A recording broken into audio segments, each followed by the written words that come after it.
Oyez, jeunes gens. Bref, salut à tous. Donc aujourd'hui, comme vous l'avez vu dans le titre, on va commencer à parler de dropshipping et on va chacun donner nos points de vue. Moi qui suis pour, non c'est faux, moi je suis contre, et puis lui qui est pour. Avant de rentrer dans le vif du sujet, il est important de définir ce qu'est que le dropshipping. Alors le dropshipping vient du mot anglais drop qui signifie déposer et shipping qui signifie expédier. Tout simplement, c'est on achète un produit, il est expédié chez le client, il est là. C'est le but du e-commerce en fait, en soi. Mais le dropshipping, c'est surtout le fait d'acheter à bas prix et revendre à un prix plus élevé chez un fournisseur. Alors c'est plus complexe que ça parce que on joue l'intermédiaire, mais il y a des marques plus connues que ça qui font du dropshipping, mais qui sont des intermédiaires eux aussi, comme Carrefour, LS, Colruyt, qui, hormis leur propre marque, achètent aussi à bas prix et revendent à prix plus élevé pour seule marge. La différence du dropshipping est que le dropshipping, c'est les fournisseurs qui envoient directement aux clients et que nous faisons une marge entre les deux.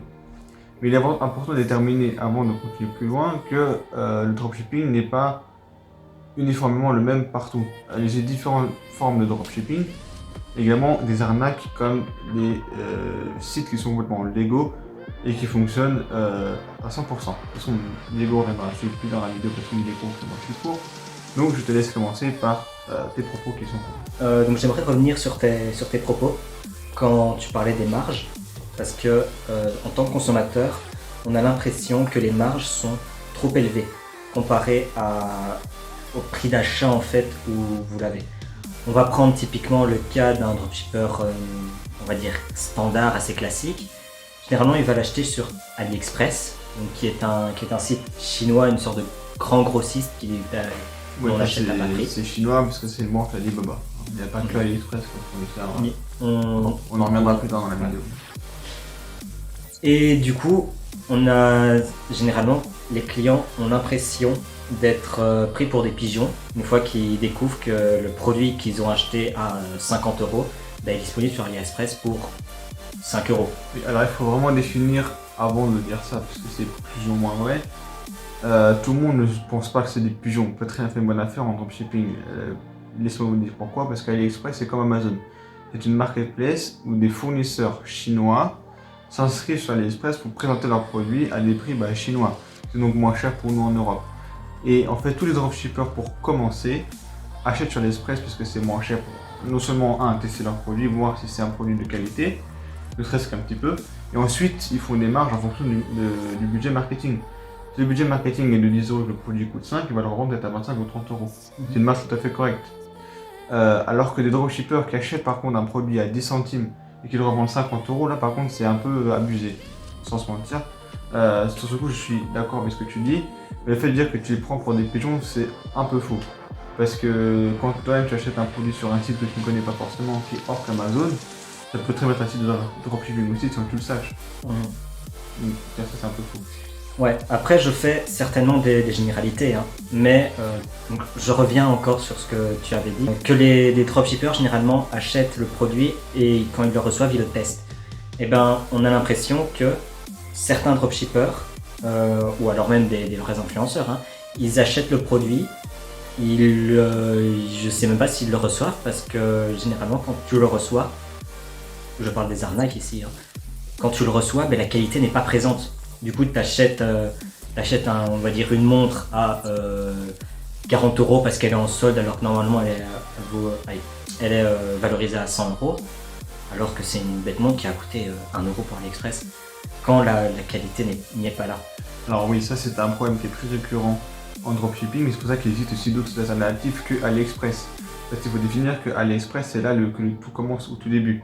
Ne serait-ce que Yomi Denzel, qui est un grand influenceur dans le domaine du dropshipping et du commerce en général, il a très bien dit dans ses vidéos dans plusieurs reprises que AliExpress n'est pas THE site où les produits sont de plus grosse qualité. C'est juste là où tu vas commencer, quand tu commences une boutique en dropshipping, ou ne serait-ce qu'une boutique en commerce sur dropshipping ou pas, tu testes tes produits sur AliExpress parce que c'est moins cher, et ensuite tu regardes avec la personne sur AliExpress, le fournisseur en lui-même, tu vas d'abord lui parler par message, tu vois s'il y a un dépôt en Europe, pour réduire le temps de livraison, que ce soit tu vas revenir par-dessus, que c'est assez long sur AliExpress. Mais grâce à ce système, tu peux réduire les temps de livraison à quelques jours, voire même une semaine grand maximum. Et c'est là aussi que du coup, on peut avoir des produits qui sont de très bonne qualité, qui sont autres que sur AliExpress. Par exemple, si le fournisseur propose un produit sur AliExpress, peut-être que lui, chez lui, on en a d'autres qui ne proposent pas sur AliExpress, et tu peux trouver la plus grosse qualité. Et ça, on appelle ça un agent virtuel qui s'occupe aussi de ces fournisseurs à lui, que peut-être eux ne parlent pas la langue que tu parles. Ça, c'est intéressant à voir aussi. Oui, je pense que c'est aussi intéressant de mentionner par exemple quelques alternatives, on va dire, à AliExpress. Ça va permettre d'avoir déjà des shipping, des livraisons qui sont plus courtes, parce que généralement en dropshipping, c'est aussi assez long de se faire livrer. Mais j'imagine qu'avec les alternatives en Europe, on a moyen de l'avoir beaucoup plus rapidement, peut-être une semaine grand max, voire une semaine et demie. Ça, c'est le minimum. Le minimum du minimum, c'est de pouvoir se faire livrer en 3 jours. Après, en fonction des fournisseurs, si le dépôt se trouve en Europe de l'Est, si tu habites en Europe de l'Ouest, de toute façon, ça prendra plus de temps que si tu habites tout près des pays de l'Est. Le mieux placé, c'est l'Allemagne. Si on a un dépôt en Allemagne qui est pile au centre de l'Europe, que ce soit à l'Est ou à l'Ouest, la distance est plus ou moins égale. Donc ça ne change pas. Après, ça c'est un point qui était difficile au début de pouvoir changer, parce que tout le monde fait du dropshipping entre 2016 et 2017. Là que le dropshipping a réellement commencé, c'est là que moi-même j'ai appris et compris ce que c'était que le dropshipping. J'avais voulu me lancer en 2018, avant d'avoir mes 18 ans.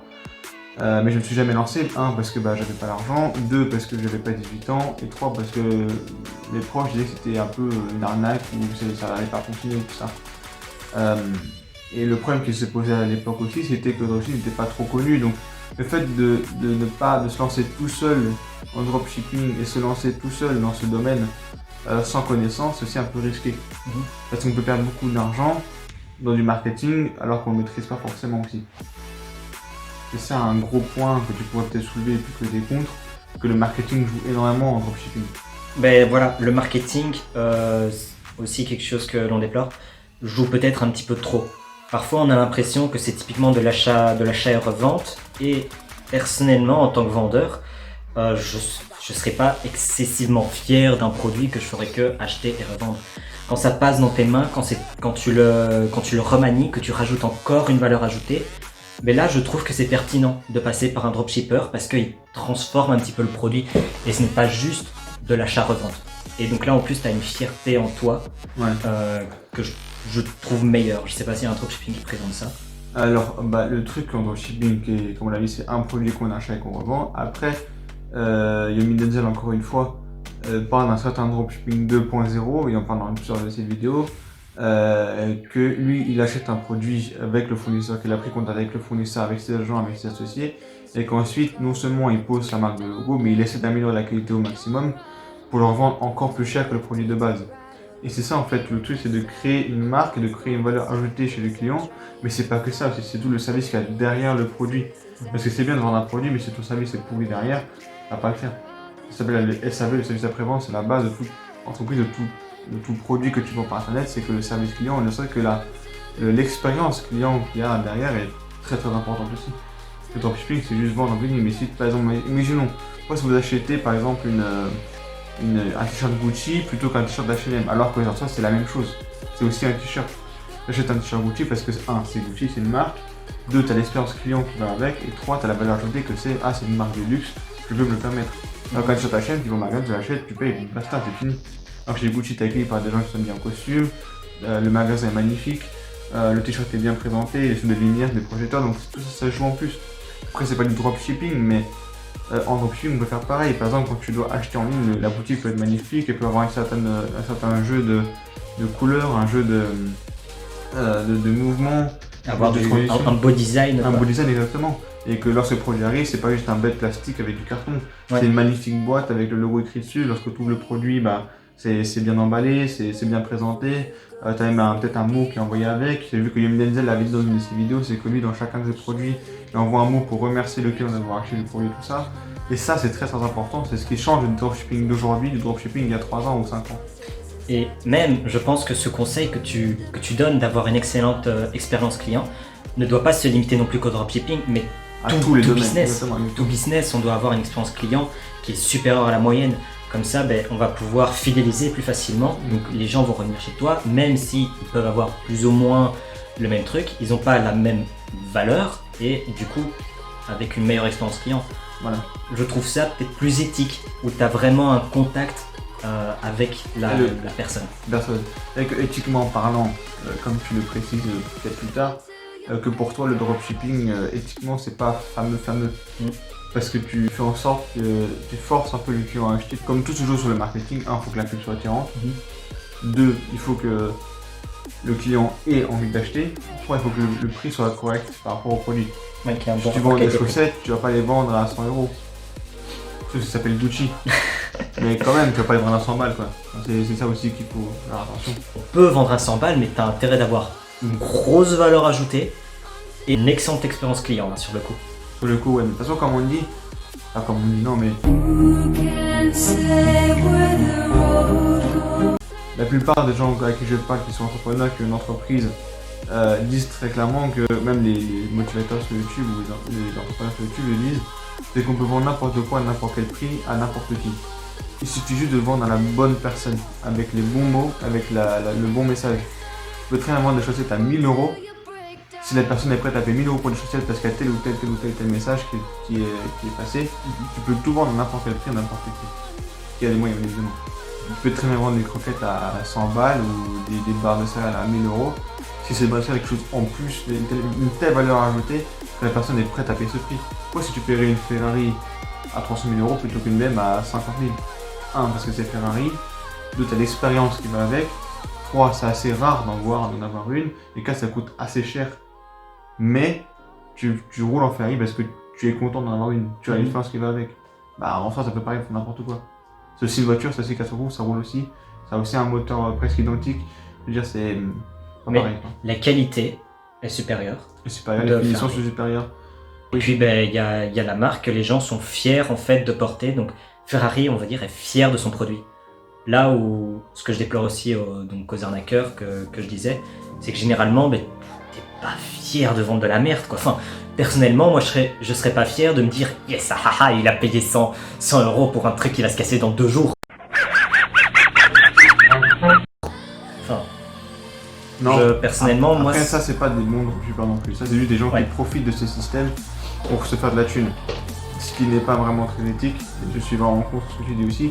Après, il faut pas confondre non plus. Le dropshipping, ça ne limite pas à ces gens-là. Il y a une minorité parmi ce domaine qui est quand même assez vaste, où il y a beaucoup de possibilités différentes.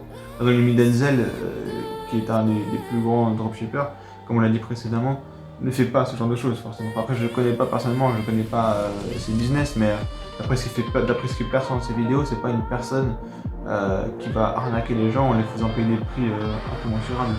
Par exemple, avant lui, la toute première personne dans la communauté francophone qui a lancé ce système de dropshipping, c'est Léo Guillaume. Certains d'entre vous peut-être pourraient le connaître, certains d'autres non. Par exemple, moi j'ai connu le dropshipping grâce à lui.